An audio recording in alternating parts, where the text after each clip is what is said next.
Buonasera, buon giovedì 3 ottobre, inizia oggi ufficialmente la 20ª edizione della settimana veronese della finanza, dell'economia e del lavoro, un format inaugurato nel 2010 dall'Associazione Verona Network che iniziò allora cercando di costruire un dialogo operativo tra i principali attori finanziari, bancari del tempo. Ci sono state varie evoluzioni, insomma, in questi anni e abbiamo proseguito con il format aprendo a diverse tematiche e a diversi ospiti. Questa sera partiamo e vediamo dal sito internet veronaeconomia.it con la prima serata di 6 incontri. Vedete che dopo vi presenterò il panel di ospiti molto importante. Dicevamo questa sera lo speciale dedicato alle associazioni, la puntata dal titolo Il cuore di Verona, le associazioni che creano valore. Andremo avanti ogni giovedì sera sempre alle 21:15 sempre su Radio Adige TV.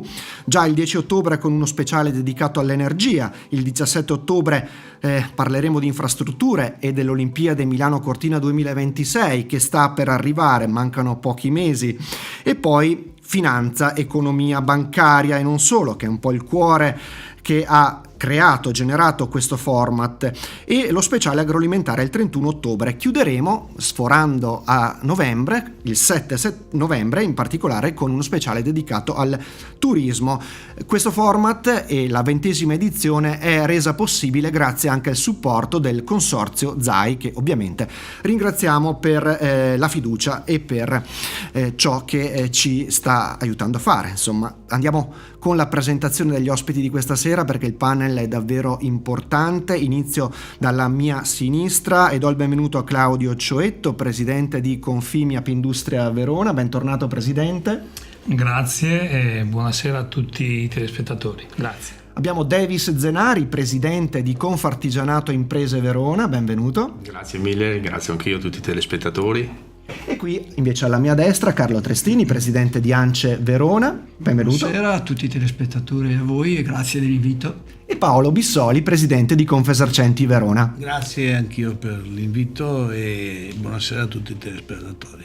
Vedrete che sarà una serata molto frizzante, parleremo di tanti temi con l'obiettivo insomma di ricordare che unirsi insieme, cercare un dialogo operativo, questa è la missione e diciamo il pensiero di fondo di Verona Network, è sicuramente una delle soluzioni per cercare di affrontare le sfide, e ce ne sono tante che ci vedono da qui impegnati nel futuro. Seguiranno anche contributi, vedrete in puntata, di altri ospiti autorevoli, in particolare Davide Bulighin, direttore di Confcooperative Verona, Davide Montovanelli, segretario provinciale di Lega Coop Verona, e Giampaolo Veghini, segretario generale di CISL Verona. Ma iniziamo subito perché sono tanti temi e dobbiamo in qualche modo accelerare. Allora, Claudio Cioetto, si è da poco concluso Marmomac, una 58ª edizione importante, e vi ha visti insomma all'interno di uno spazio, quello di Verona Stone District. Partiamo da qui brevemente, che impressione le ha fatto questa edizione?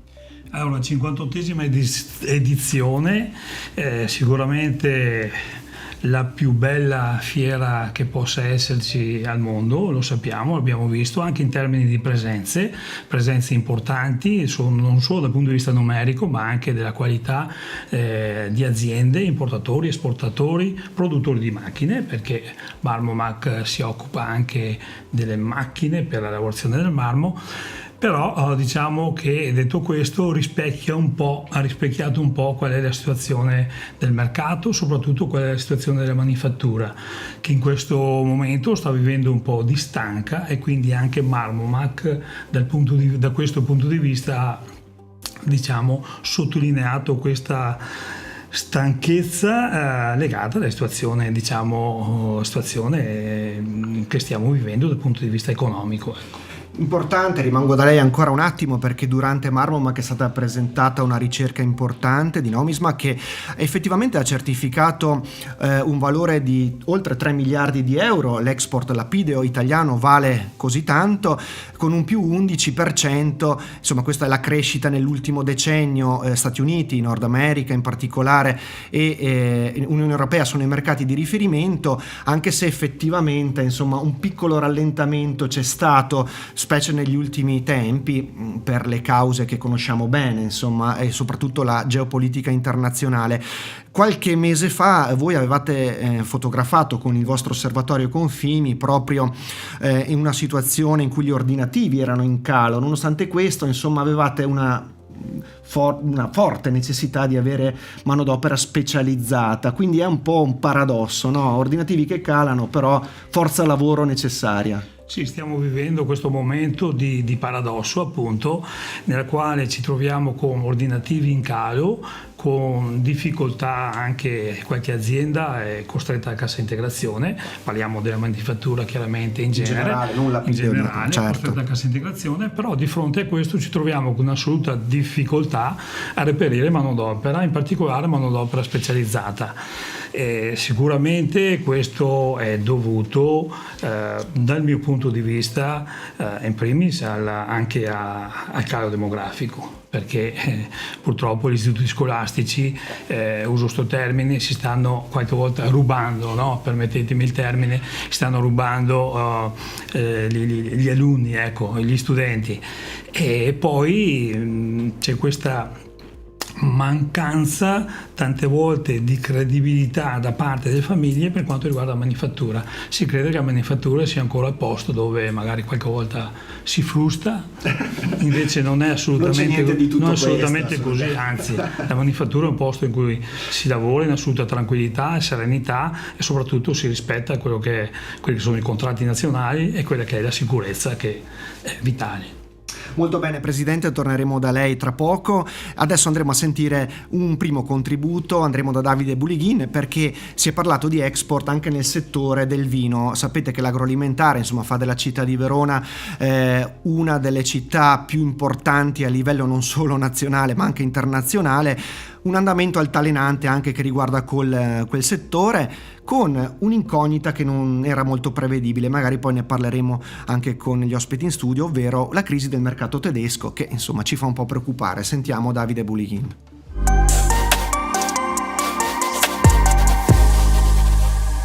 Sì, esattamente, nel senso che ovviamente rispetto all'analisi di un paio di anni fa, ovviamente la situazione è anche molto cambiata. È finita una euforia, soprattutto dal punto di vista della domanda interna, derivante anche da quel percorso molto particolare che è stato un pochino il Covid e la reazione al consumo nel periodo del Covid. I mercati si sono piano piano hanno un pochino rallentato, e sicuramente in questo momento notiamo un mercato nazionale molto molto prudente. Ok, situazione in parte diversa in realtà per quello che è l'export, che è stato sicuramente la grande leva, il grande traino di questo settore nel suo sviluppo negli ultimi 20-30 anni, e che effettivamente consolida anche in questo momento a livello macroeconomico effettivamente la funzione di traino che ha avuto anche nel passato.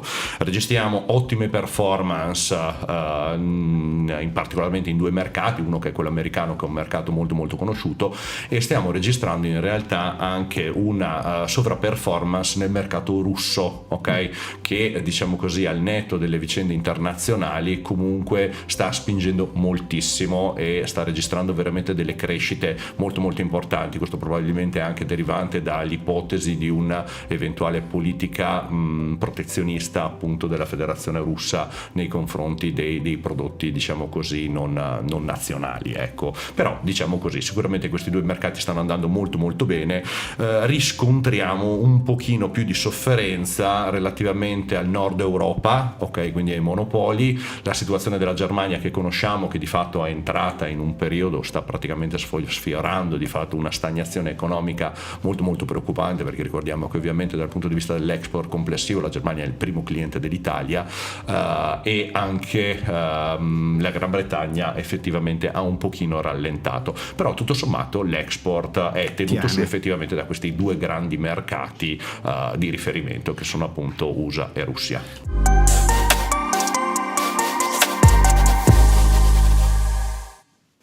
Torneremo a parlare magari anche di ambito agroalimentare, lo faremo più tardi, ma c'è un altro tema importante che vorremmo sviluppare all'interno di questo tavolo ed è la cosiddetta patente a crediti. Entriamo un po' nell'ambito dell'edilizia, dell'artigianato, abbiamo qui presenti, vi dicevo prima, due rappresentanti di spicco di questi settori. Domani ci sarà un evento importante, lo vediamo da questa locandina, patente a crediti, un evento organizzato da ANCE Verona, ANCE Veneto, c'è la partecipazione di ESEV CPT, Cassa Edile di Verona, CGL, vari sindacati, insomma un convegno per guidare un'impresa, serve la patente, questo è il titolo. Si svolgerà il 4 ottobre dalle 10 alle 13 all'auditorium dell'Istituto Salesiano di San Zeno in via Minzoni. Tante le partecipazioni istituzionali, ma entriamo nel merito, lo chiediamo direttamente a Carlo Trestini perché evidentemente questo è un tema di cui si è sentito parlare negli ultimi tempi, voi sia Confartigianato, altre categorie già da tempo, e che sta in qualche modo interessando diverse imprese, migliaia in Veneto, e quindi rappresenta una svolta importante. Ricordiamo innanzitutto cos'è questa patente a crediti, Presidente. Sì, la patente a crediti è stata istituita a partire da febbraio con un decreto legislativo, poi ha seguito tutto un iter di confronto fra le associazioni e la parte ministeriale, Ispettorato Nazionale del Lavoro, per anche approfondire e rendere applicabile e rendere efficace questa patente a crediti. Era nata in un primo momento come puro strumento che penalizzava e andava a colpire solo chi era chiamato ad operare nei cantieri edili. Per fortuna, nel confronto che si sono avuti in questi mesi, si è riusciti anche a rendere questo strumento qualcosa che porta non solo a qualificare l'inizio di un percorso di qualificazione dei soggetti chiamati a operare nei cantieri, ma anche a un riconoscimento di chi investe nell'edilizia, di chi crede nella formazione, di chi storicamente già nel settore dell'edilizia e di tutte le altre attività artigiane che fanno questo settore, compongono questo settore più ampiamente, e perciò oltre ai punti di penalizzazione che erano quelli che all'inizio colpivano, abbiamo avuto un inserimento anche di quelle premialità che vanno a dare la possibilità alle imprese di aumentare la dote di punti. In sintesi, la patente a crediti rispecchia un po' la patente automobilistica. Le imprese sono chiamate già da ieri a iscriversi al portale dell'Ispettorato Nazionale del Lavoro. Abbiamo tempo 30 giorni per comunicare intanto con una PEC già da ieri, e per adesso comunicare tutta una serie di dati che l'impresa è tenuta ad avere: iscrizione a Camera di Commercio, possesso del DURC, requisiti di formazione e quant'altro. Questo per fortuna ci hanno dato questo mese di tempo per poter adempiere. Diciamo anche che ci sono già delle criticità, perché un po' è andato in tilt lo strumento informatico, che un po' immaginavamo, perché parliamo di uno strumento che coinvolge, noi stimiamo che in Italia circa 1 milione di soggetti saranno chiamati ad essere dotati della patente a crediti.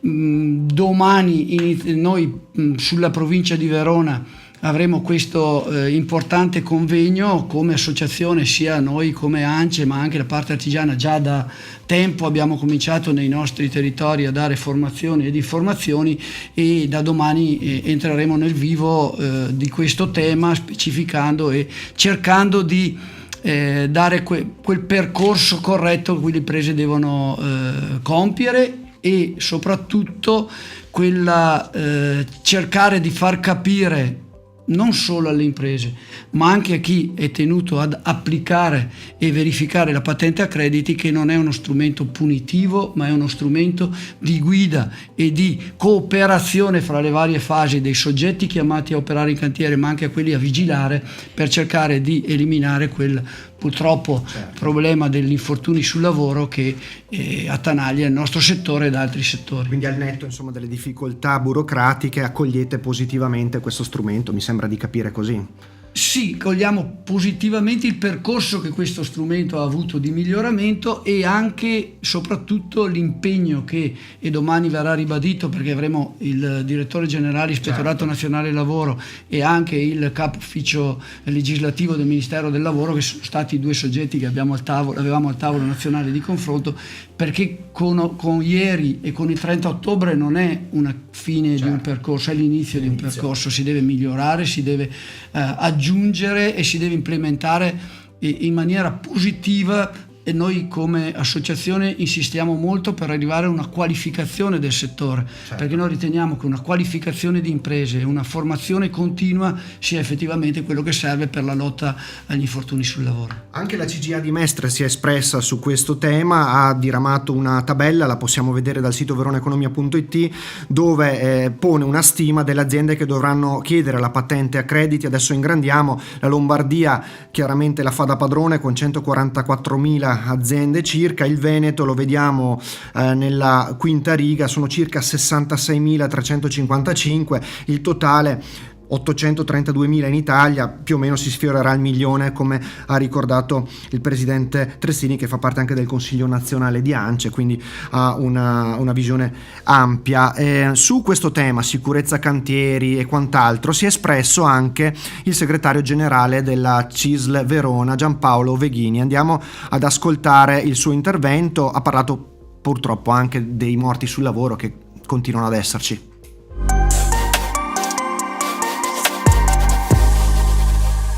Qui lavoriamo tutti i giorni con tutti gli enti preposti per cercare di migliorare la situazione che abbiamo. Oggi abbiamo un dato più favorevole degli altri anni, ma sempre con morti sul lavoro.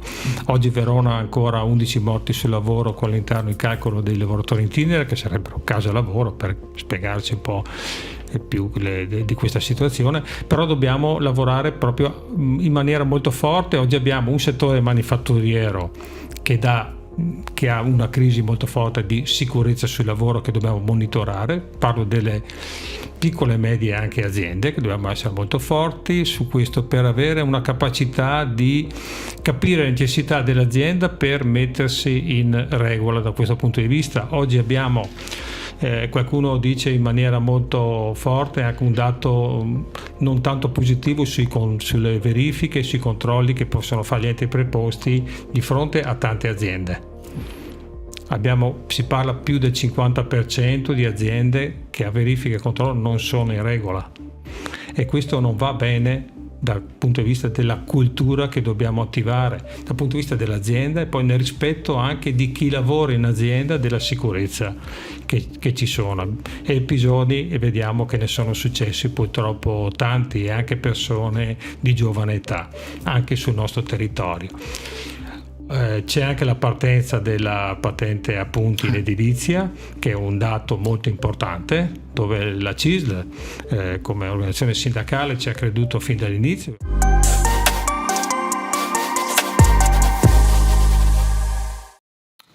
Passiamo a Confartigianato Imprese Verona, perché il tema della patente a crediti interessa, e come anche le migliaia di imprese artigiane che fanno parte della categoria. Qui vediamo, presidente Zenari, alcune foto di alcuni eventi che avete già iniziato a fare sul territorio, perché eccola qui, e molto molto partecipate, tra l'altro, come probabilmente sarà quella di domani all'Istituto Salesiano San Zeno. Dicevamo, un tema che chiaramente colpisce nel vivo l'attività artigiana, e quindi vi siete mossi per tempo anche come associazione di categoria. Sì, allora noi ci siamo mossi per tempo, abbiamo fatto un primo seminario in cui le iscrizioni sono andate oltre le 150 persone e abbiamo attivato subito una seconda serata. E questo era un seminario informativo, perché gli artigiani sappiamo bene che sono aziende micro, quindi strutturate veramente a volte da una persona unica, e la parte burocratica logicamente è l'associazione che va ad aiutare. Si sono trovati veramente spiazzati, perché anche solo il mandare la PEC il 1° ottobre, con la PEC bloccata dal governo, non sapevano se poi potevano andare in cantiere o meno, e quindi hanno chiamato in associazione per capire cosa fare. Noi avevamo chiesto una proroga in sostanza a questa patente a crediti perché il portale non era pronto, non si capiva cosa si doveva fare, ma il governo ha deciso di farci mandare questa autocertificazione per poter accedere ai cantieri, in cui se mendace addirittura c'è la sospensione della patente per 12 mesi immediata. Quindi la patente a crediti non la leggiamo veramente come un aiuto, parlo delle piccole e medie imprese, alla sicurezza. Noi piuttosto avremmo investito su dei percorsi, come stiamo facendo anche a livello nazionale con Sicurform, in cui escono dei professionisti per andare a vedere nei cantieri dove è possibile che ci sia un infortunio, prevenendolo prima. Quindi questo sarebbe un investimento più corretto per le piccole aziende. Poi non capiamo anche per il motivo che devono essere coinvolte tutte le imprese che entrano in un cantiere, perché parliamo poi anche di un giardiniere se il cantiere non è concluso. Di un elettricista, un impiantista, però dobbiamo capire che i problemi della patente a crediti, i problemi degli infortuni gravi come sono successi a Firenze purtroppo, sono aziende grosse, strutturate, che fanno in sostanza costruiscono l'anima del cantiere, non fanno l'impianto elettrico, non fanno l'impianto idraulico, e quelle aziende però erano attestate SOA, e questo la patente a crediti esclude le aziende attestate SOA, e quindi sembra quasi che le piccole e medie imprese vengano già messe in difficoltà senza averne colpa. Questo è un attimino una piccola analisi a caldo che abbiamo fatto. Vedremo cosa succede. Anche perché insomma davvero è un aggravio di burocrazia che già insomma esiste ed è pesante, un fardello per le piccole e medie imprese. Chiaramente serve e sarà difficile forse la partenza, poi come si diceva in precedenza con il presidente Trestini, ci si augura che dalle difficoltà iniziali poi si possa arrivare a uno standard, a una standardizzazione. A livello associativo ne prendiamo atto e porteremo informativa e formazione poi alle aziende che necessitano, anche perché scusi Presidente, le volevo chiedere però una cosa che magari interessa anche ai nostri telespettatori. Una ditta individuale ha un tot di crediti, un'azienda che ha diversi dipendenti ha più crediti o ha i medesimi crediti? Uguale, perché allora viene svantaggiata un'azienda che ha dipendenti. Assolutamente sì. A questo penso che sia un tema che avete dibattuto, no? Sì, abbiamo fatto anche questo, però la risposta è i crediti vanno dati all'azienda, alla partita IVA in sostanza, quindi che l'azienda abbia più o meno dipendenti o neanche uno sono 30 crediti. Quindi chi ha più dipendenti ha un rischio maggiore di vedersi decurtare dei punti. Anche perché ricordiamoci che arrivati a 14 crediti non si entra in cantiere. Bisogna fare un recupero dei crediti. Come si farà questo recupero dei crediti e chi verrà poi introdotto in commissione per decidere come fare. Insomma, sono temi davvero molto interessanti, perché mi sembra di capire che ci sono ancora molti punti interrogativi. Ci sono molti punti interrogativi, noi partiamo anche abbastanza avvantaggiati, perché in sostanza sia con l'autocertificazione o comunque con l'iscrizione al portale quando sarà, ci chiedono dei documenti che abbiamo già da tempo in sostanza, quindi partiamo abbastanza avvantaggiati sotto questo punto di vista per capire poi come evolverà la situazione. Certamente, grazie Presidente, torneremo da lei tra poco. Tra poco parleremo anche di inflazione, di costi che aumentano, però il riferimento che faceva Veghini su quei controlli li conosce bene Paolo Bissoli, perché vediamo questo articolo sul sito Verona Economia. Lei, Presidente, fa parte, no, del Comitato Provinciale di Coordinamento sulla Sicurezza, no? Almeno qui la vediamo nella foto, era al tavolo seduto, no? Quindi sostanzialmente ci può spiegare in sintesi che esiste questo comitato che svolge dei controlli. Avete presentato nella sede della US9 Scaligera di Verona le attività di prevenzione e tutela della salute. Sono stati svolti oltre 7.700 controlli e molte le irregolarità sia in materia contributiva, INPS, INAIL, e anche appunto in materia di sicurezza. Sono numeri che avete commentato, ci può dire qualcosa su questo? Intanto buongiorno a tutti, buonasera. Sì, li abbiamo commentati, però naturalmente li abbiamo appresi più che perché noi praticamente siete parte coinvolta, auditrice quasi. Non siamo stati noi certo. o vicino a chi ha controllato. E le sembrano reali un po' questi numeri? Sono abbastanza... Non possiamo mettere in discussione certo. le persone che hanno controllato. Però ecco, anche qua i controlli devono essere fatti, secondo il mio punto di vista, guardando l'insieme di una piccola attività, perché la piccola attività è il proprietario io parlo della piccola attività, e il proprietario della piccola attività si alza che non c'è ancora il sole e va a letto quando che c'è già la luna da un po'. Perciò insomma dobbiamo certamente rimanere nelle regole, ci mancherebbe altro, avere un po' di buonsenso, però ecco insomma certo. Anche aiutarle queste piccole imprese, perché sennò poi c'è che tanta gente si stanca perché ci sono, ma non tanto per i controlli, è un colpo per i controlli, è un colpo perché non trova il personale, è un colpo perché insomma è certo. un colpo perché l'amministrazione gli dice che il prateatico lo deve ridurre. Ecco, adesso andiamo su temi che magari ecco. E dobbiamo appunto, cioè è difficile per una piccola impresa. Assolutamente. La ringrazio per questa diciamo nota, perché si lega un po' anche con ciò che andremo a dire tra poco, sempre con lei. Sappiamo che l'inflazione insomma ha influito molto sul portafoglio delle famiglie, delle imprese negli ultimi mesi. Per fortuna c'è un rasserenamento parziale, almeno dai dati che abbiamo a disposizione. C'è stato anche un rinnovo del contratto nazionale per molte categorie che in qualche modo ha parzialmente ristorato o aiutato le famiglie. Non troppo, sentiamo i dettagli appunto sempre da Davide Bulighin.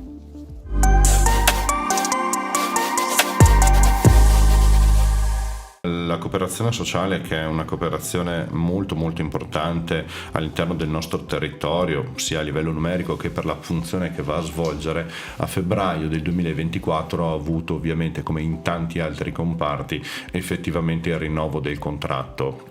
Questo rinnovo è diciamo così un rinnovo importante, perché in 3 anni sostanzialmente va a definire un aumento, diciamo così, del 15,18%, però va a impattare effettivamente a quelle che sono, diciamo così, sono strutture che io definisco labor intensive, cioè se noi andiamo ad analizzare la struttura di costo di queste aziende, ok, effettivamente prendiamo conto che il costo del personale sul complessivo della struttura costi impatta dall'80 al 95%, ok, e quindi sostanzialmente stiamo parlando di un impatto del 15% in questi anni, diciamo così, su una struttura particolarmente rilevante di tutto il sistema costi, quindi è un aumento particolarmente impegnativo, e questo ovviamente si traduce nella necessità sostanzialmente di avere il riconoscimento di questo nuovo contratto da parte soprattutto delle pubbliche amministrazioni a carattere locale e a carattere regionale,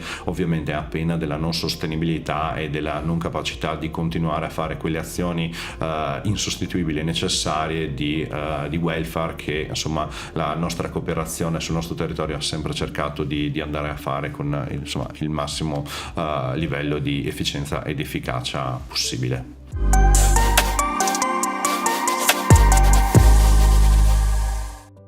Presidente Bissoli, rimaniamo un attimo da lei, perché dicevamo, insomma, c'è l'inflazione che pesa anche sugli esercenti, anche su chi ha delle attività, che vede insomma aumentare la Tari, i costi di gestione, le materie prime, e deve aumentare anche i prezzi del proprio listino. Quindi c'era a livello nazionale la provocazione anche della tazzina di caffè, che può essere un parametro e che potrebbe arrivare a 2 euro in alcune città, Verona ha tranquillizzato un po' i caffeinomani insomma, che il prezzo per il momento dovrebbe rimanere attorno all'euro, all'euro e 20. Scherzi a parte, insomma, dove esiste un equilibrio tra coloro che devono chiaramente sostenere un'attività e chi invece usufruiscono del prodotto del servizio, che ha spesso un portafoglio non troppo pieno di soldi, no? Anzi. È qua la difficoltà, perché le materie prime continuano a crescere, le tasse poco, ma crescono anche quelle, e tutto va in base, però gli stipendi sono sempre quelli, presso poco. Certo. Oppure se aumentano di poco. E voi vedete benissimo, anche voi che andate a fare la spesa anche nei supermercati, oppure anche nei piccoli negozi, la merce è cresciuta tutta, dalla verdura al pane, a tutto quello che c'è, che serve in una famiglia, e diventa difficoltoso far rientrare il prezzo con il costo. Perciò è anche lì che ci sono tante piccole attività che chiudono, perché a un certo punto, dopo aver lavorato tante ore in un giorno, ci si vede con poco risultato nel cassetto, e allora dai oggi, dai domani, speri sempre di trovare la quadra e che sia il momento giusto, l'anno buono e tutto quello che conviene, però se a un certo punto vedi che non ce la fai più, o ti strozzi con le banche, oppure dici adesso magari chiudo e vado a fare un altro lavoro, insomma, ecco. Voi come Convesercenti siete sempre a fianco dei vostri associati, cercate di chiaramente dare tutti quegli strumenti necessari a comprendere il contesto anche. Noi abbiamo tutti questi, però a qualcuno siamo costretti a dirgli guarda, fermati, non, perché magari vuole mettere in mezzo, non so, la firma dei genitori, oppure della moglie, oppure, e va a finire che poi il debito magari si allunga. E allora diventa un grosso problema, perché magari ha 2 muri, oppure perché certo. Ecco, è successo anche qualche giorno fa che insomma, per fargli aprire un'attività a un signore che era già messo male, ma ha detto voglio aprirne un'altra assieme con la mamma, che abbiamo voluto parlare con la mamma perché praticamente dovevamo dirle alla mamma come erano le cose, ecco, che dopo non ci vengano a dire, insomma, ecco, noi cerchiamo di aiutarli, ma diventa molto dura.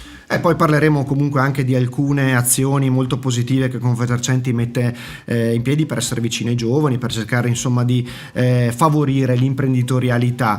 Sul rincaro dei costi e sulla necessità che è evidente del rinnovo del contratto è intervenuto anche Giampaolo Veghini. Sentiamo.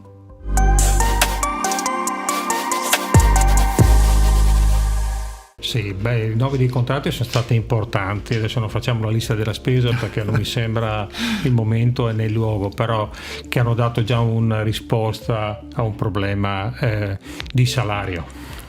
Un salario che deve essere proprio collegato a questo dato importante, però poi abbiamo visto dal carrello della spesa altri dati che abbiamo avuto, che sia da un punto di vista dell'aumento dell'energia, perciò dal mercato energetico che abbiamo avuto già negli anni, qualche anno passato, cioè dal 2022, sì. L'effetto subito dopo pandemico, e subito dopo anche che abbiamo visto l'effetto della geopolitica che ci porta sulle guerre o altre situazioni che oggi purtroppo sono ancora gravi, che abbiamo anche a livello internazionale e che danno un aspetto anche dal punto di vista sociale, non solo, ma anche economico del lavoro e della produttività importante e delicato. Purtroppo siamo arrivati quasi alla vicinanza delle 2 cifre sull'inflazione negli anni passati, e questo l'abbiamo visto tutti, non solo nel chiamato carrello della spesa, ma nella vita di tutti i giorni di lavoratori, lavoratrici, giovani, anziani, pensionati, pensionate, cioè tutti ne hanno sentito un effetto devastante. È qui che bisogna lavorare proprio in stretta sinergia con il territorio, per capire poi come si può affrontare sia negli enti locali, perciò a livello delle amministrazioni comunali, che affrontare, che tanto lavorano col budget che hanno a disposizione anche loro, di rivedere, di assistere magari chi ha più bisogno, sia con tutti gli enti per dare facilità a queste situazioni. E noi siamo molto attenti, vogliamo essere proprio questo sindacato di prossimità, lo chiamiamo così, vicino alle persone, proprio per capire le esigenze, ma anche portare quella forza che può avere, non solo nel manifestarlo, come dire, nelle manifestazioni, ma tutti i giorni, proprio per cercare di equiparare questo momento.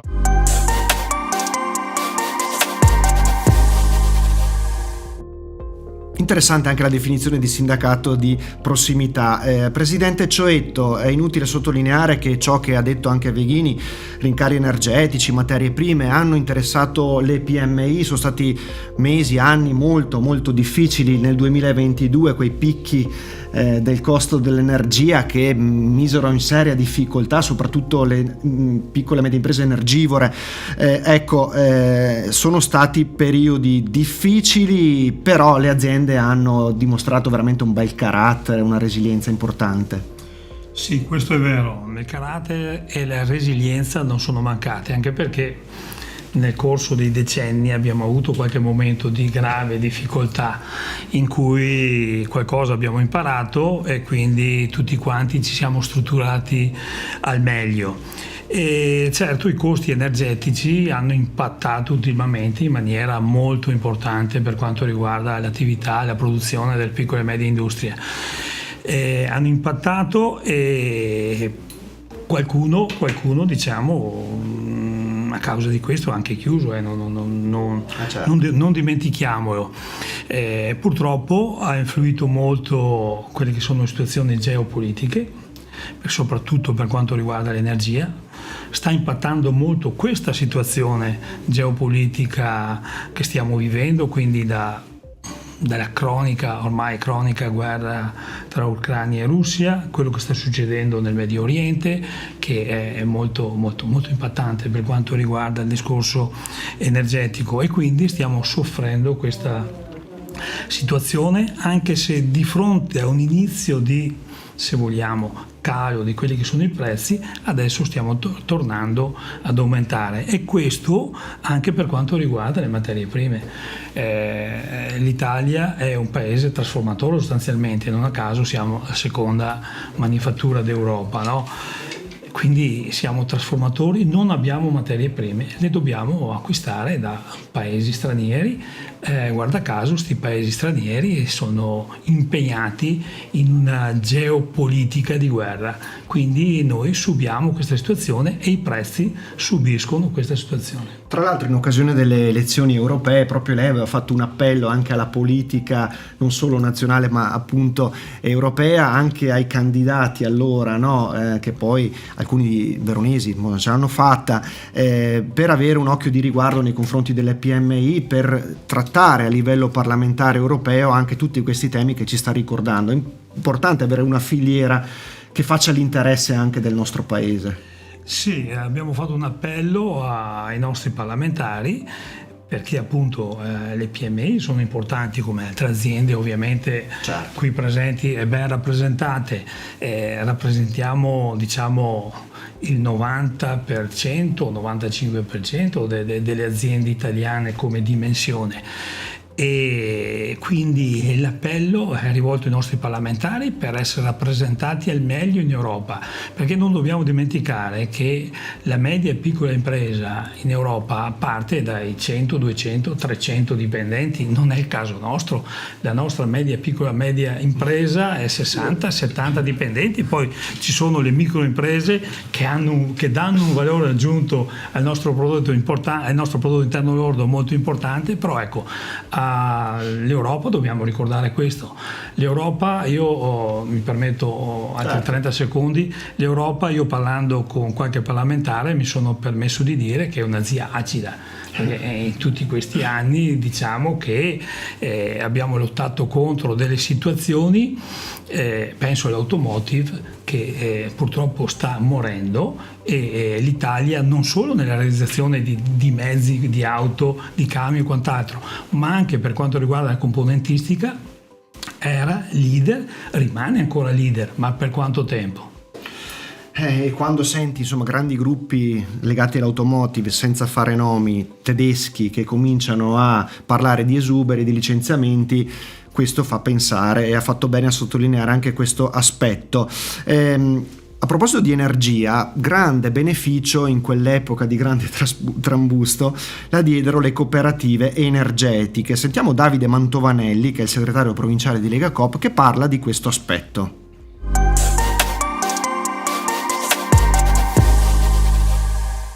Sì, certo, il movimento cooperativo ha cercato di dare una risposta in questo senso, perché ci siamo sentiti coinvolti in una molteplice missione. La prima è quella di produrre energia ecosostenibile.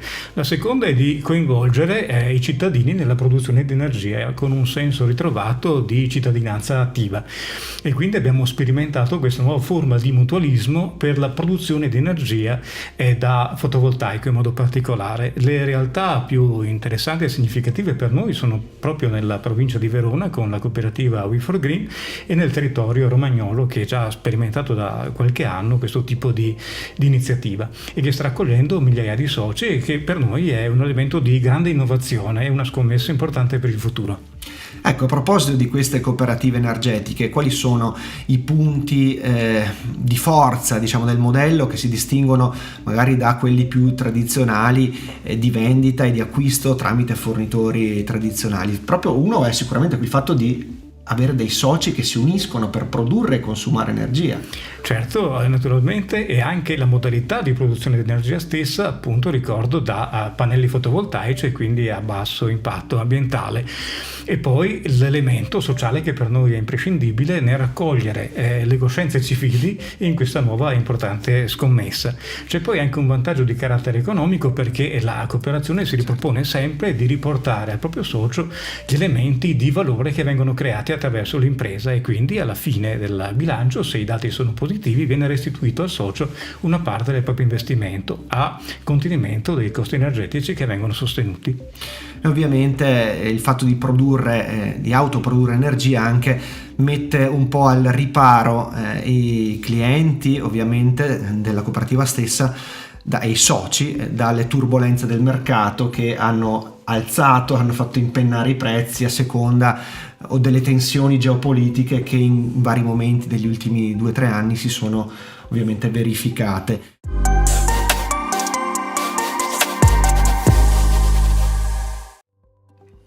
Presidente Trestini, costi che inevitabilmente si sono visti e riversati anche nell'edilizia. C'è stato un boom dovuto a vari bonus, il più roboante si chiama Super Bonus 110, che ha provocato sicuramente una scossa, una nascita di tante aziende, un lavoro quasi frenetico, e che però si sta per concludere, va verso l'esaurimento di risorse, e quindi la domanda provocatoria, che potremmo intitolare una puntata su questo: cosa resta del Super Bonus? Per dire insomma che effettivamente ha questa grande spinta, adesso segue una fase di normalità, però contrassegnata da un aumento dei costi, appunto, e da altre conseguenze che magari adesso ci ricorderà. Sì, sul super bonus, i bonus che sono stati fatti in questi ultimi anni, sarebbe il caso veramente di non dedicarci una puntata, ma forse alcuni giorni di analisi, perché la posizione che abbiamo espresso come associazione e quant'altro è che non possiamo dare tutte le colpe e scaricare tutto quello che non va sul bilancio dello Stato o sulle spese a carico e per colpa del super bonus.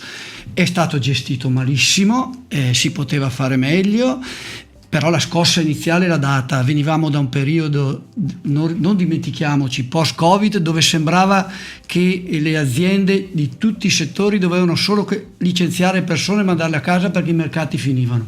Ricordiamo che l'edilizia, ma non solo l'edilizia, tutto quello che ha circondato la filiera, che ha circondato i bonus, ha dato dei numeri importantissimi come fatturato, e oggi con i bilanci del 2023 abbiamo visto anche che numeri ha dato per le casse dello Stato come entrate, ma non si vuole mai analizzare questo punto.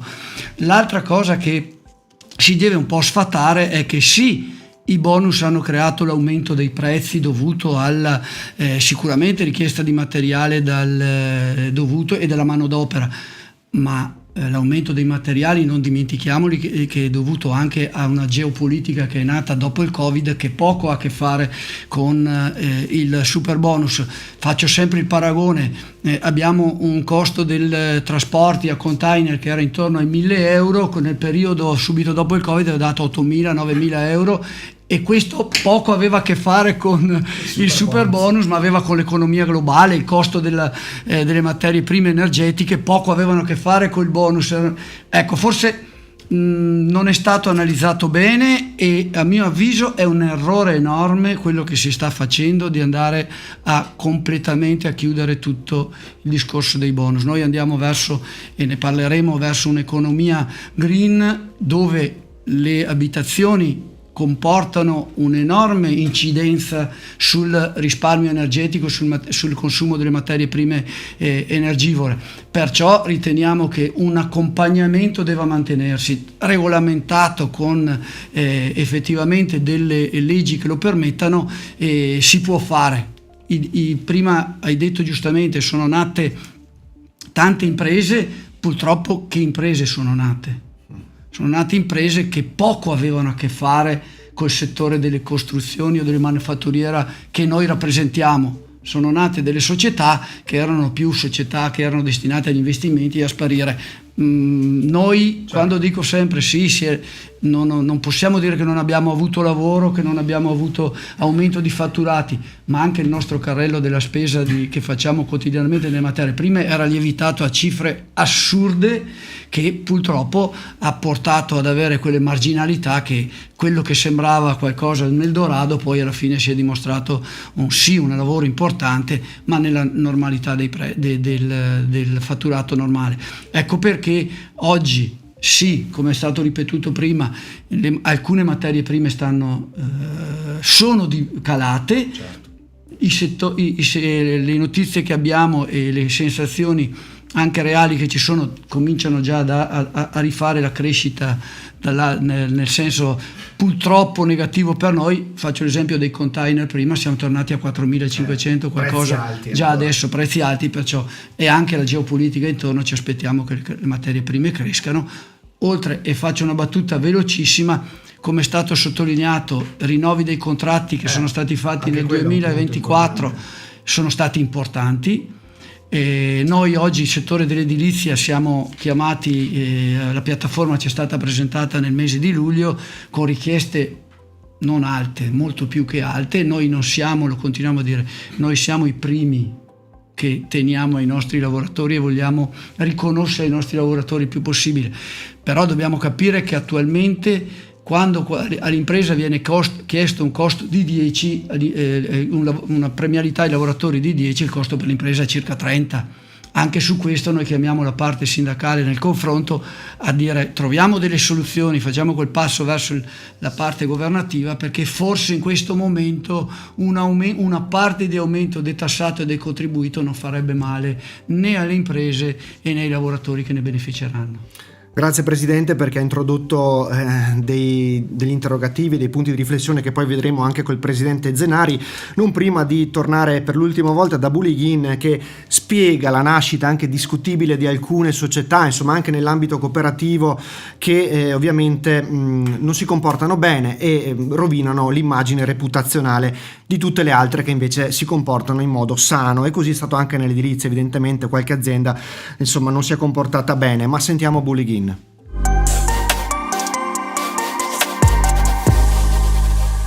Effettivamente l'economia cooperativa è caratterizzata molto da questo fenomeno che noi abbiamo battezzato effettivamente pregiudizio reputazionale, dove diciamo così comportamenti non corretti da parte di alcuni soggetti che noi chiamiamo cooperative spurie, ovvero imprese che utilizzano la forma diciamo così cooperativa in maniera impropria, non andando ad applicare i principi dell'economia cooperativa, sostanzialmente che nel momento in cui si ravvisano diciamo così delle illiceità, creano effettivamente un danno d'immagine a tutto il movimento. Ora è un tema primario per l'associazione e noi cerchiamo di gestire questa situazione ovviamente anche tramite lo strumento culturale, quindi cercando di raccontare storie di cooperazione genuina, cooperazione autentica, perché rappresentano effettivamente una grande ricchezza per il nostro territorio.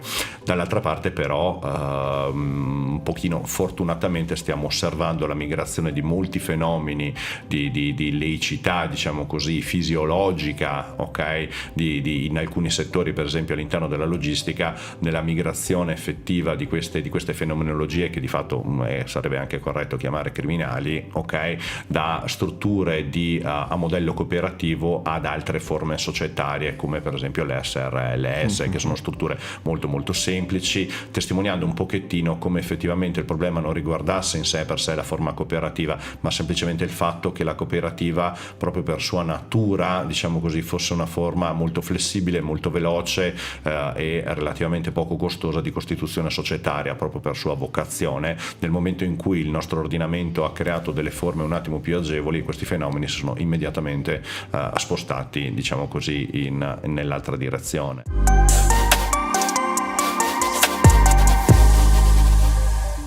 Presidente Zenari, abbiamo parlato con Tressini appunto del fenomeno superbonus, dei costi che si sono alzati, evidentemente costi che hanno inciso molto anche sulle imprese artigiane, che hanno dovuto fare i conti veramente alla mano, alcune in difficoltà, non nascondiamolo, ma che hanno stretto i denti anche nel vostro caso. Cosa ci può dire di questo periodo che abbiamo attraversato e come si sta un attimino stazionando adesso la situazione?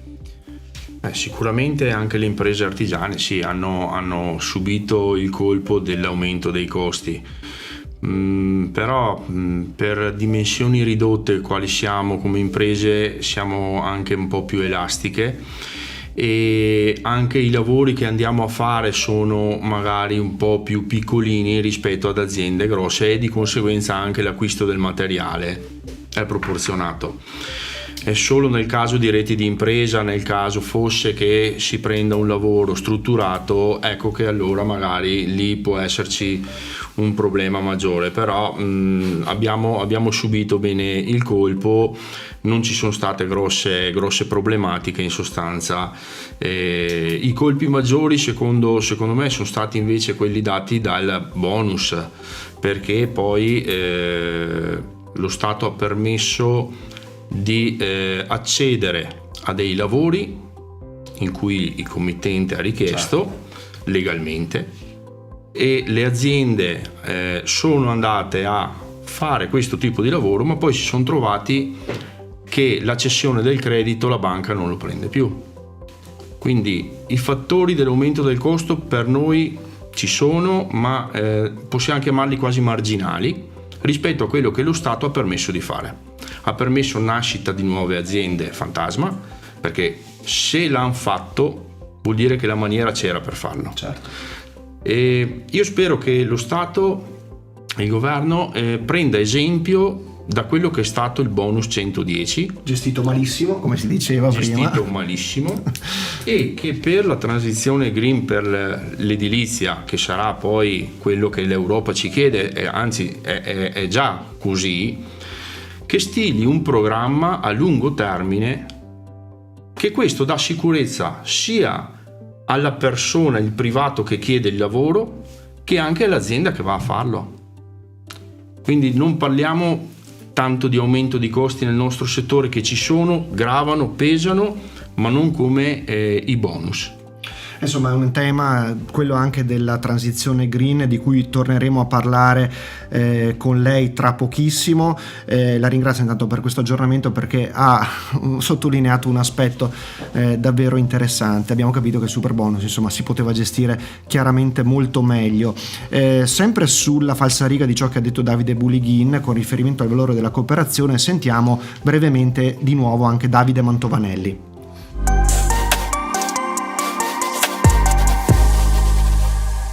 L'obiettivo della cooperazione è dare buon lavoro ai propri soci. Questa è la stella polare della buona cooperazione. Ciò ci impone anche di cercare di sconfiggere la cattiva cooperazione, che ci rende difficile questo compito.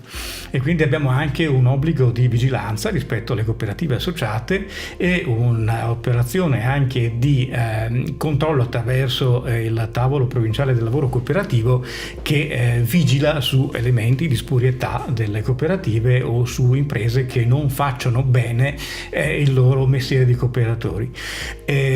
La cooperazione, tra l'altro, un altro grande vantaggio, che è quello di essere radicata sul territorio. Il patto generazionale tra cooperatori e il vincolo sul territorio fa sì che una cooperativa non sposti la propria produzione da dove è nata, ma ha l'ambizione di tenerla radicata dov'è, per creare valore per se stessa e per la società con la quale si trova a collaborare. E per il territorio stesso.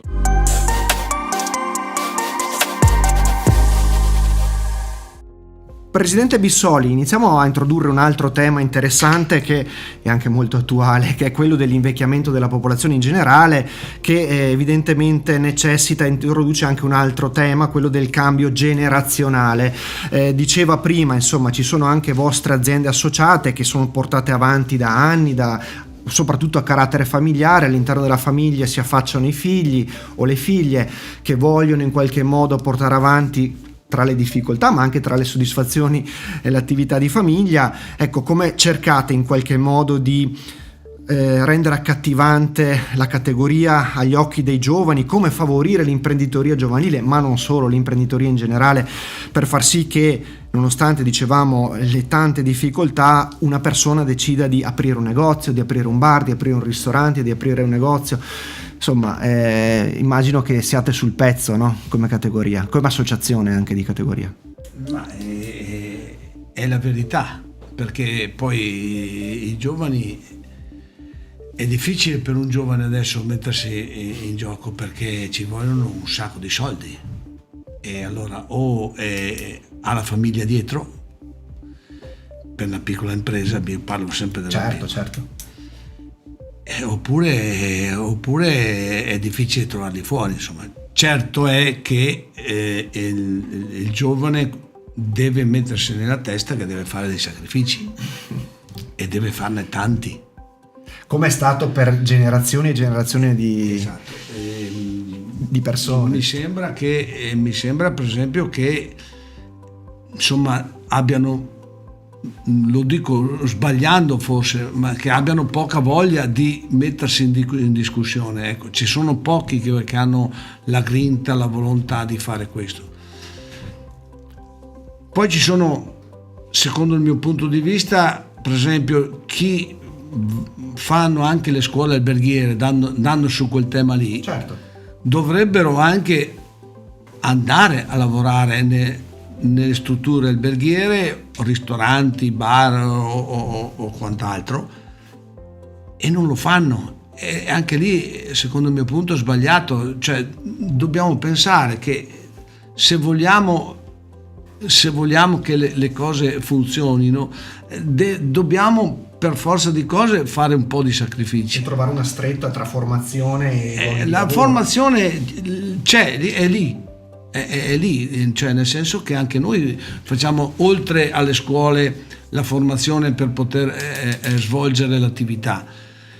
I soldi si possono anche trovare, ma bisogna essere seri, cioè non bisogna pensare, quando si prendono degli impegni con le banche, bisogna rispettarli, perché poi ne paghi le conseguenze per tutta la vita. Non è che molti si scoraggino non solo per la mancanza di soldi, ma anche per l'eccessiva burocrazia, perché anche avete lamentato anche questo, questa no? È una cosa che è una cosa spaventosa.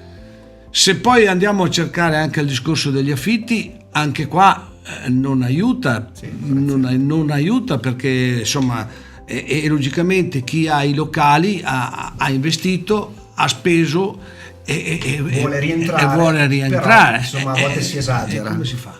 Cioè lì bisogna trovare la giusta misura. Ecco, io spero che insomma piano piano vediamo che si avvicinano più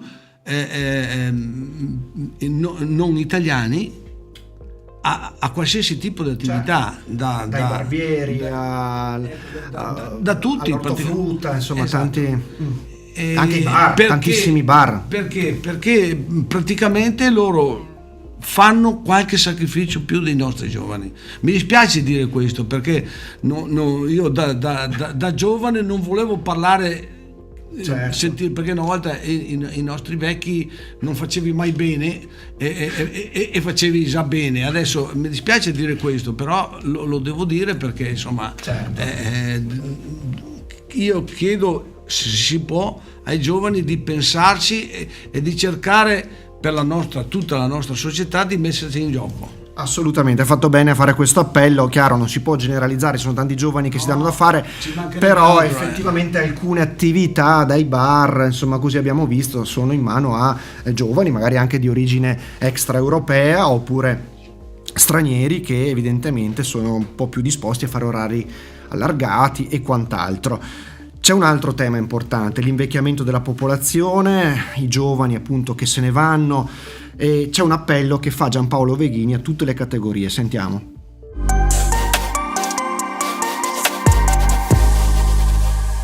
Prevenuto perché noi pensiamo che nei prossimi anni, da oggi a 14 anni, tra 14 anni avremo gli over 65 che saranno quasi un 40% in più di oggi sul territorio, perciò un calo della popolazione, lasciatemi passare questo termine, che va ridotta dai 0 ai 19 anni e che va in aumento però in quella fascia d'età, proprio per la non natalità e le non scelte di non natalità.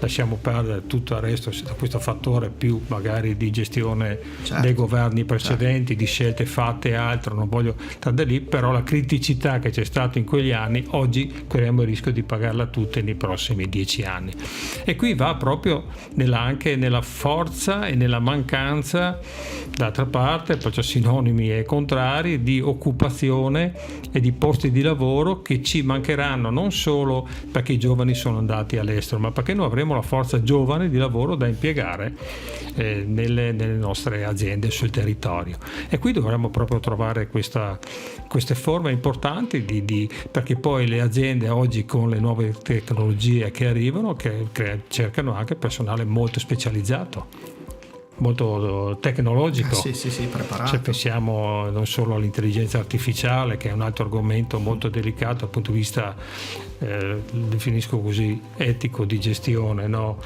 Dal lato del percorso che dovremo fare, tutto un argomento molto delicato anche questo, ma dall'altra parte come potremo affrontare questi problemi insieme. Dico che non ci basta solo pensare una strategia industriale o di territorio da oggi al 2035, ma dovremmo proprio fare una lista delle situazioni che abbiamo per affrontare un percorso alla volta.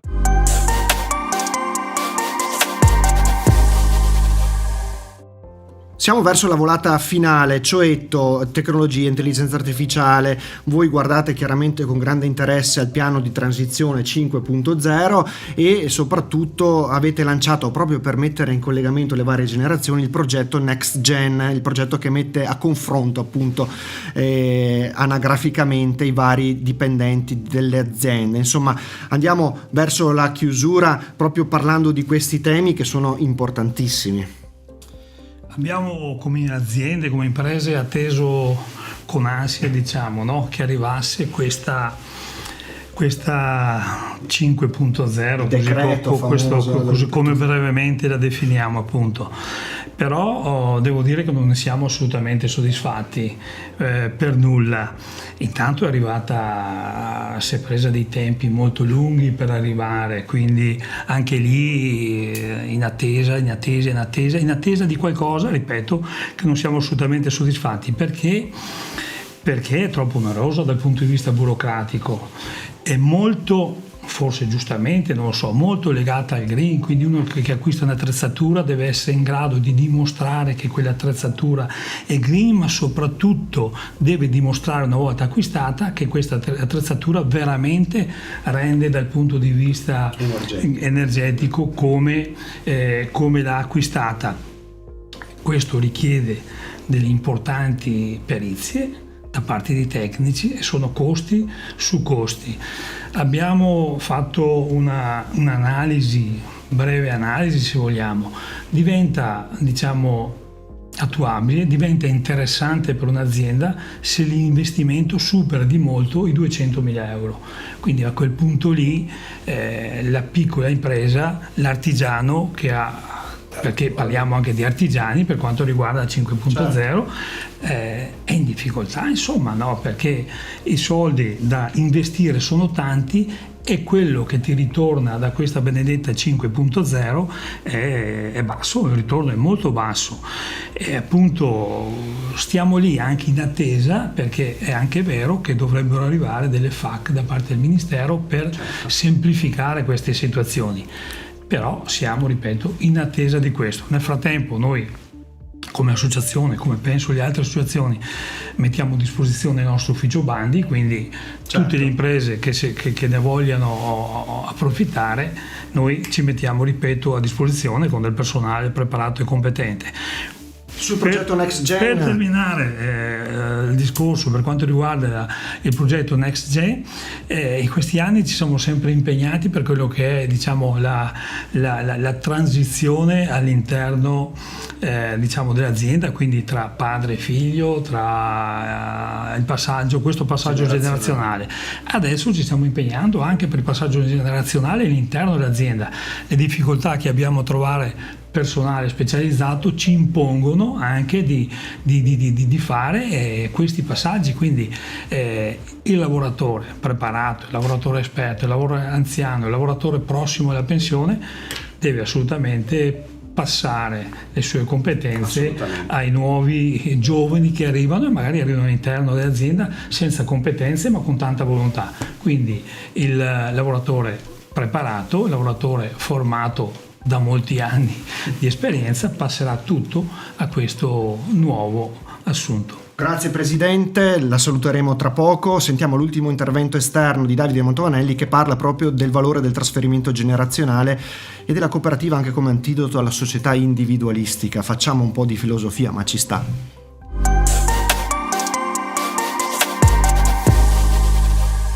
Uno dei fondamenti della cooperazione è appunto il trasferimento generazionale. Quando si parla di invecchiamento della popolazione, ciò riguarda la generalità della popolazione, ma riguarda anche il mondo dell'impresa, ed è per questo che noi stiamo cercando di costruire dei percorsi di agevolazione di passaggio generazionale dentro il consiglio di amministrazione delle nostre imprese, di modo che l'esperienza dei cooperatori fondatori venga portata alle nuove generazioni e che le nuove generazioni portino quell'elemento di innovazione e anche di fantasia che è indispensabile perché la cooperazione possa progredire in maniera armonica con la società. Anche perché, dica se sbaglio, insomma, la cooperazione funziona anche un po' da antidoto a una società che negli ultimi anni in molti casi ha dimostrato di essere particolarmente individualistica. Invece condividere anche gli aspetti imprenditoriali, economici e non solo, crea coesione, insomma, bisogna ricordarlo questo aspetto. Credo che l'esigenza più profonda della società nell'epoca contemporanea sia quella della riscoperta di legami sociali, e la cooperazione può essere un ingrediente fondamentale per rinsaldare una società. E lo vediamo anche nella molteplice modalità di declinazione del pensiero cooperativistico, dal mondo agricolo, dalla produzione energetica, dalla proposta culturale. In ogni contesto è possibile immaginarsi imprenditori in un modello condiviso e questo crediamo sia un antidoto anche al problema della solitudine e alla propensione al troppo piccolo che è tipica delle nostre realtà.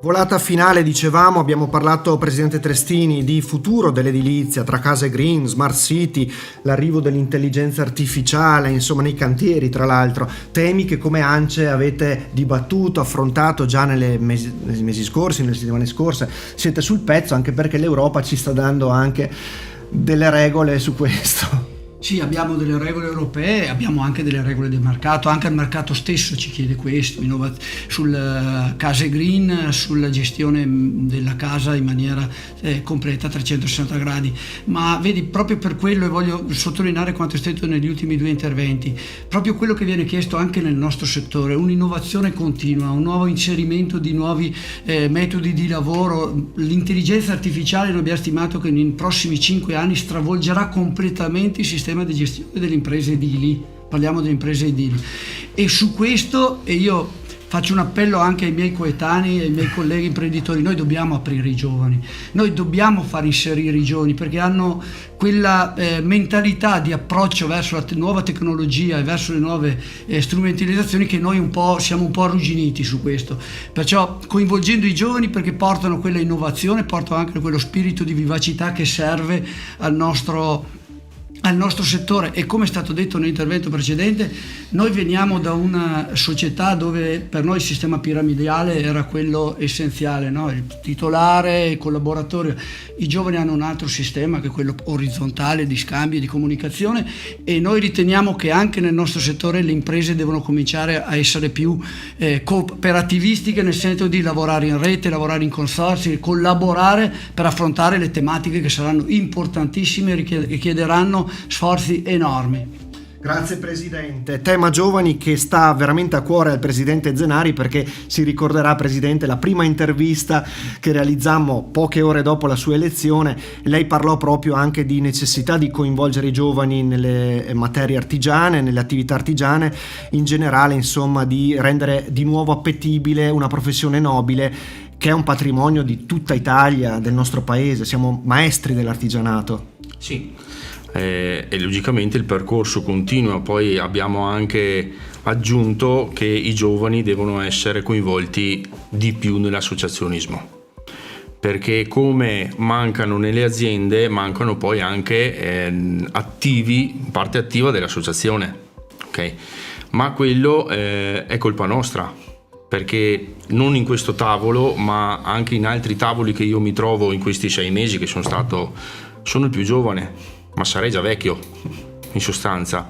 Quindi noi, per avvicinare i giovani, cosa facciamo? Noi abbiamo fatto della nostra giunta il gruppo giovani che deve dedicarsi alle scuole, ai saloni dell'orientamento, in cui con il presidente Cioetto ne abbiamo fatti anche alcuni che erano saloni delle professioni, e quello che mi piace molto è anche la comunicazione. Quindi hanno la comunicazione, le scuole e i saloni dell'orientamento. Ma già nell'associazione il presidente del gruppo giovani, che è Fabio Girlanda, si è già fatto notare. Perché? Perché i loro direttivi li fanno itineranti nelle aziende dei giovani.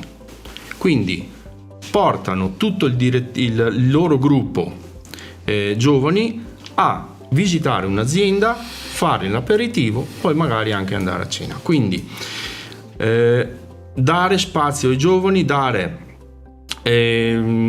la responsabilità ai giovani, perché è il loro periodo, non è più il nostro. Noi riusciamo ad accompagnare probabilmente ancora un po' di tempo, logicamente, però se vogliamo guardare al futuro dobbiamo far sì che i giovani comunichino ai giovani, perché loro hanno la metodologia e gli argomenti giusti. Anche perché, come diceva Trestini, insomma, i giovani avranno a disposizione strumenti nuovi, parlando di transizione, case green, smart city, anche l'artigianato sarà coinvolto in una grande rivoluzione, e le aziende tradizionali avranno bisogno di forze fresche che siano in qualche modo anche competenti in questa materia, che, ripeto, per i boomer cosiddetti sono quasi viste come minacce, in realtà portano anche dei benefici in alcuni casi. No, sono opportunità, perché loro sicuramente riusciranno a fare il nostro stesso volume di lavoro, creandosi dello spazio e tempo libero per loro. Loro stanno cercando aziende in cui ci sia un benessere aziendale, non interessa a loro il vivere per lavorare, a loro interessa lavorare per vivere. Quindi se trovano un'azienda che sia artigiana, che sia 5.0, che sia qualsiasi cosa, ma che gli dà del tempo libero, che non gli dà le ore straordinarie il sabato mattina, ci vanno a lavorare. E anche questo insomma meriterebbe, dicevamo, una puntata a parte. Bissoli, chiudiamo con lei, che è il più saggio all'interno di questo tavolo. Mi permetta, insomma, abbiamo affidato a lei la chiosa finale. Non datemi delle cose che non... No, insomma, è da tanti anni che rappresenta la categoria, insomma, è presidente di Confesercenti.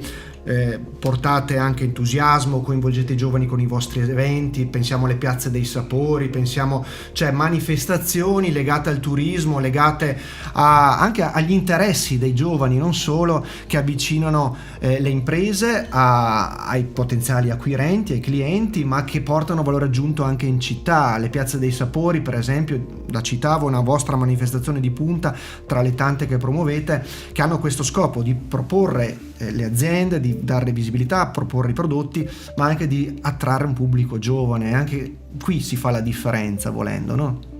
Sì, noi lei ha parlato della Piazza dei Sapori. Noi tutti gli anni abbiamo delle start-up dei giovani, negli anni abbiamo avuto parecchi giovani che sono distinti in varie piccole start-up che non lo facciamo da tanto tempo, anche perché, insomma, io ricordo che il mio direttore potrebbe essere mio figlio, perciò Alessandro Torluccio è pieno di entusiasmo e perciò noi questo lo facciamo bene. Dobbiamo trovare, noi ne faremo anche di più, nel senso che però c'è sempre il discorso degli spazi, ci sono, insomma, ultimamente ci vengono chiuse un po' di porte, ecco. Però quelle che vengono aperte, ecco, mi fermo qua perché belle, insomma le fate bene, perché anche l'ultima edizione delle Piazze dei Sapori è stata veramente un successo. Sì, è vero, sì. Ecco. Addirittura vi dirò di più, che c'è stata qualche altra città che ci ha chiesto di poter fare una cosa di questo genere qua, ecco. Adesso si avvicina il Natale, i mercatini di Natale, qua, vedremo. Qua. E qui chiudiamo la puntata, se no arriviamo a Natale, giustamente. Qua, insomma, quest'anno ecco, ci saranno delle novità, insomma, forse in via Pallone. No, diciamo che è già in via Pallone. È già in via Pallone. Ecco, il problema, noi abbiamo... Adesso vediamo cosa succede, perché gli operatori che venivano gli altri anni ci sono già tutti via di due, ma quello è, certo, ogni anno c'è sempre stato qualche... Hanno dato fiducia a noi che abbiamo organizzato sempre per tutti questi anni e si sono messi in gioco di nuovo. E io non vorrei che si spostasse l'asse delle persone. Sa cosa facciamo, Presidente? Dopo i mercatini di Natale ci ritroviamo qui sì, e faremo una bella puntata per vedere come è andato. Quando è successo dopo, è tardi, dice. È troppo tardi, perché il centro è quello. Noi abbiamo uno slogan come Confesercenti: dove vive il commercio vivono le città. Mm-hmm.